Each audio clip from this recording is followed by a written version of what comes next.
for the Susan Taylor Podcast, where we discuss the yoga of mind, medicine, and healing.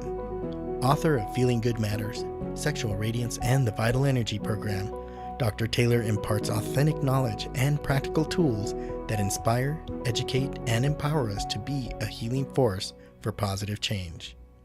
So join us and take your life and our planet to the next level.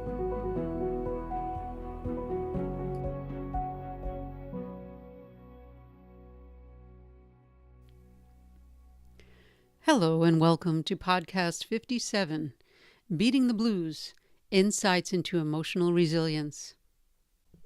It's known that depression affects more than 19 million adult Americans each year, and women are twice as likely as men to experience depression in their lives. And they're especially more vulnerable after the birth of a child or before menstruation, and even during menopause.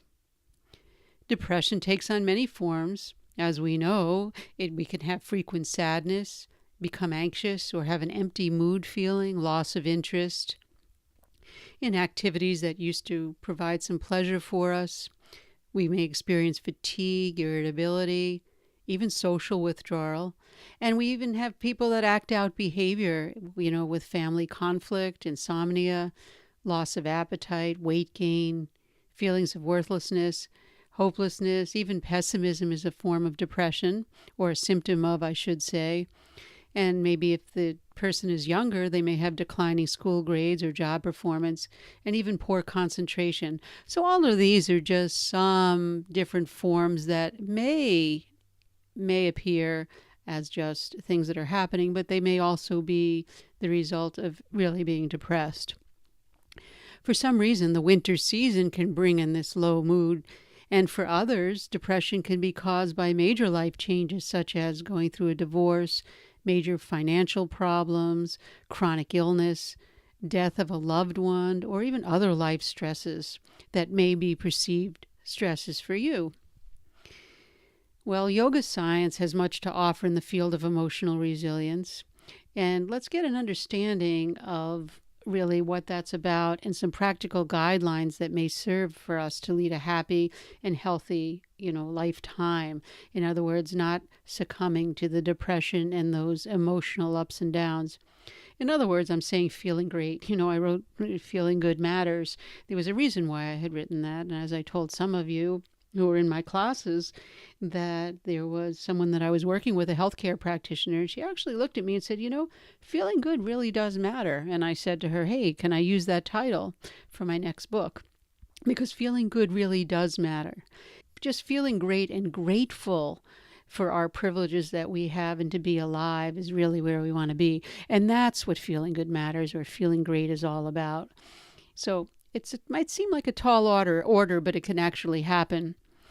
When we experience emotional imbalance, it's usually caused by a lack of coordination. Now I'm talking from a yoga science perspective of the individual senses, emotions, and thoughts, which in turn, they actually have an impact on our brain and heart, of course, and even the gut. We know the heart and heart. So the gut is also affected in this. The heart and mind are intimately connected, as we know, and because the heart is considered the seat of consciousness, and people have said that because in many traditional healing systems, it's said that the seat of our consciousness is in the heart. And the main cause of our emotional imbalance is the lack of ability to process, or what I like to say, digest or metabolize our emotions in a timely fashion. In other words, take in, assimilate, and eliminate what's not useful or needed. The mind has a metabolism as the body does. And in our resilience training, we talk about that. That it's just a reflection of a mirror of really what's going on in both parties, from physical to mental and mental back to physical. Some people are able actually to digest and experience with emotional connection very quickly. And we've met some of those people. You might be one of those, which means they're able to let go of it and move on with their lives. They don't dwell and hold on to look what happened. For others, we know, and some of us, or maybe even for others at certain times, this may be the case. The processing or digesting of thoughts is very slow. So the impression, negative or positive, with regard to imbalance is when it's negative, And what happens is it remains for quite a long time and creates almost like a veil covering over our ability to see through the darkness, which ultimately impacts our current thoughts as well as our emotions, and it results in depression. To understand how this works, let's look at the functioning, as I always say, the hara, head, and heart, and the processing of emotions. You probably heard that the digestive fire, if you've been in our community long enough, or Agni, that's what it's called, is responsible for cooking or digesting food. We always think of food. Well, there's actually an Agni, or a metabolic mechanism, in every cell of our body.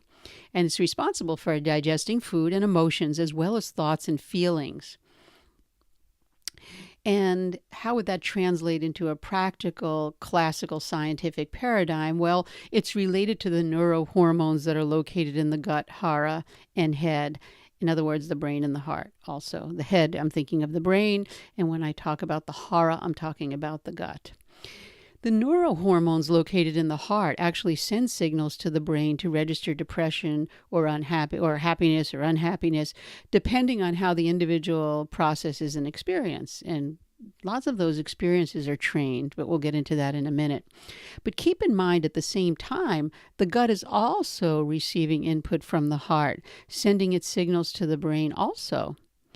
If the stressor has not been properly digested, there will be triggers that can cause the entire experience to play out again emotionally over and over again. And this can actually stain or, create an impression in the current mind field and send someone into a spiral spin downward. And the same is true if we have a positive experience. It can send someone into an upward spiral. But here I'm talking about beating the blues, or really getting emotionally resilient, since so many of us carry around deep sadness due to disappointments that we've had in life, and we don't even know it. A person who has efficient metabolic engine, like the mind and body are in balance and healthy, they actually process negative emotions very quickly, as I was mentioning before. If they have a memory of a negative situation, let's say from specifically 10 years ago, the person will think, this is just an example, oh, this was the past and now I'm a different person. So they can let go of that if they're metabolically working, if their mind is functioning in a speedy metabolic way. They're able to live in the moment and discard the past. Hence, they'll always remain calm. Remember, I say consciously aware, living in the moment. Basically, these people are living in, you might be one of them, living in the moment. The past is the past, the present is the present. So what causes someone to have higher functioning of emotional digestion or emotional metabolism and the other not? Well, we can say that there's an innate nature in us, and sometimes we're born with it high and sometimes we're born with it low, and that's a genetic component. It's a little bit off topic for this discussion because there's a whole structure of how that really could happen. But let's look at what's acquired that we can do. And I'll give you a list of 5 things that how they can really either help with this higher functioning of emotional digestion or bring it down. So this is metabolic regulation on an emotional level. Even eating the wrong foods, that's not just physical, because what you eat and digest actually goes into your consciousness. So that's the first one. When I say, let's look at what's acquired, that means what we learn after. It's not innate, so it's not in our, even though we know our genes can be changed, but it's more acquired. Eating the wrong foods, practicing aggravated thinking behavior, anything that's negative, gossiping, just looking outside for issues rather than to ourselves. That's practicing things that will aggravate our thinking behavior, and that will help. That will actually deter and put a damper on the emotional metabolism. Living in a negative environment, such being, and I'm talking physical negativity here because there's also psychological negativity, but being, continually exposed to electromagnetic radiation, food that's been really, laden with pesticides, back to the food thing, but the environment is not healthy in overall our living situation.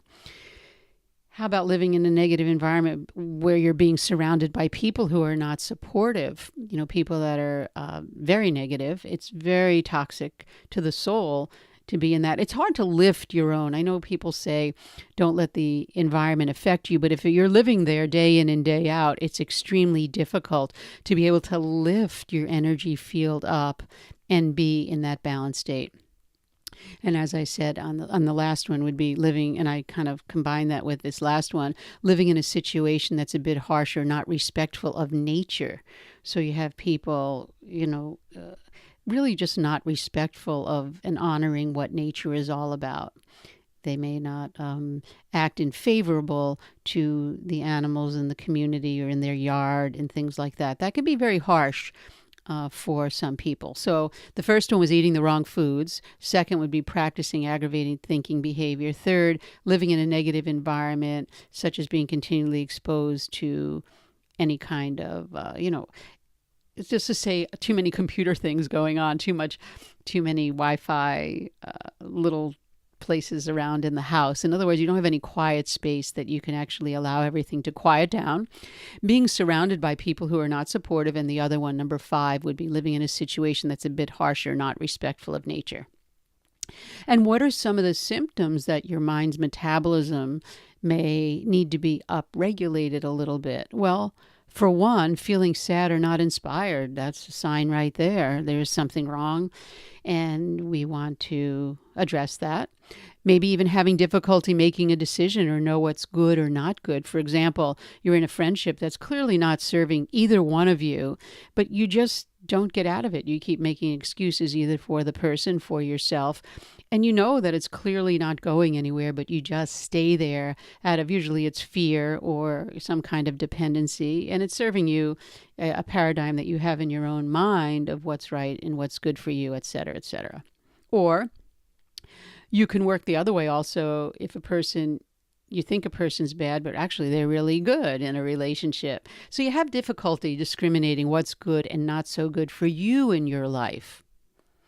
Another symptom is you may be restless. You may have difficulty just sitting down and just being. You may fidget, shop, surf the internet. You just can't be contained within your own space. You're not comfortable. Another symptom would be having trouble keeping social commitments or performing your day-to-day activities. You're unable to achieve that, follow through that you have. And I find that more and more right now in the world. People say they're going to do things, but they just don't follow through. They're getting distracted, which is a symptom also. You procrastinate. You have trouble moving forward, even though you have the best intentions, resulting in lack of success. Finally, lack of communication between your heart and head. This is a big one for many. We have a desire to do something, but we feel like we don't belong, or why bother? We isolate ourselves from the community, and that leads to a fast spiral downward. I think, this is the reason why we have this social media. People don't even have to communicate in face-to-face and read the signs of being a human being. And, people say it's great for social, but I actually think it's the opposite of that. People just can't operate from their heart. They're getting stuck in their head, which is social media, spinning, leading to a dysfunction and lack of socialization. So the opposite is true. It's really not social media. It's actually the way it's being treated. I don't believe it's social media at all, because you're in your head being stuck. Socialization comes from the heart. Again, that's just my opinion, and you can take it for what it's worth. Let's move now on to some solutions to get the mind's metabolism up and running. We need to adopt a lifestyle to restore balance. That means diet, routine, meditation, and overall, as I said, lifestyle. How we sleep, think, eat, who we socialize with, and basically what we feed our mind. We're feeding our mind by way of impressions, relationships, how we think. That feeds our mind. The key is to get in touch with that place within yourself, within your own being, that provides nourishment and peace. That'll regenerate, actually, your whole well-being. This can be achieved, of course. We do focused awareness, but I'm going to use the word meditation because people may have other practices that they're using, but it can be achieved through meditation. And meditation means to attend to. When we attend to our mind, namely how we think and process our feelings and emotions, to build resilience. And again, I'm not talking about just having a mindfulness practice or an awareness practice. I'm talking about having a full meditation practice where it's systematic with precision and you're able to follow through. You know, when you practice meditation, the old happenings no longer actually have an effect on us. We perceive life differently. And remember, resilience starts in the mind, but the mind has perceptions. So as we meditate, we learn to change our perceptions. It happens automatically. You start viewing things with awareness, and you don't take things the same way as you did in the past. Because remember, resilience starts in the mind, and the mind is based on perceptions. So change your perception and change your resilience factor. There's a famous saying in the Yoga Sutras, Yogash Chitta Vritti Nirodha, which means yoga is the complete mastery over the roaming tendencies of the mind. When we become united with the universal mind and not the individual mind, then we can experience the space beyond our thoughts and feelings. When we have mastery over those roaming tendencies, you see, every time we have desire, our mind goes into thoughts. The desire could be anything. And so that's where our roaming tendencies start. So when we practice meditation, we can actually start mastering those roaming tendencies because we become aware of that. And then we can focus on not roaming. We focus on being central to our awareness, the light within ourselves. And that's the whole key with meditation. Again, it's about focusing our awareness, which leads to a real meditation. And that's what it's really all about. We're able to transcend that aspect of the individual mind, again, going into the universal mind. It's the habit of returning to that blissful state again and again and again. And that's when you know you've practiced meditation. You can just sit down in a systematic way, go right to that state of being at a peaceful state. And it does get cultivated when you do a practice of meditation. And that allows you to let go of the emotional stress and return the positive flow of life. In other words, the practice of meditation allows you to process emotional stress more quickly and helps prevent depression or beating the blues, as I said. So it's something to think about learning and practicing if you're looking to be resilient, actually from the inside out. Well, that brings me to the end of this episode, and contact us at susantaylor.org if you have any questions, comments, or feedback. And I'd like to thank you for listening. The Susan Taylor podcast comes out every week, and any questions or comments, please send them your way, or my way, not your way, and something that you might want to hear. I know that I've had a lot come in on how do we overcome depression or feeling lull during the holidays, and in the next couple of podcasts, I'm going to be talking about building that positive state of mind. So again, contact us at susantaylor.org, and as always, do your research, and until next time, remain calm.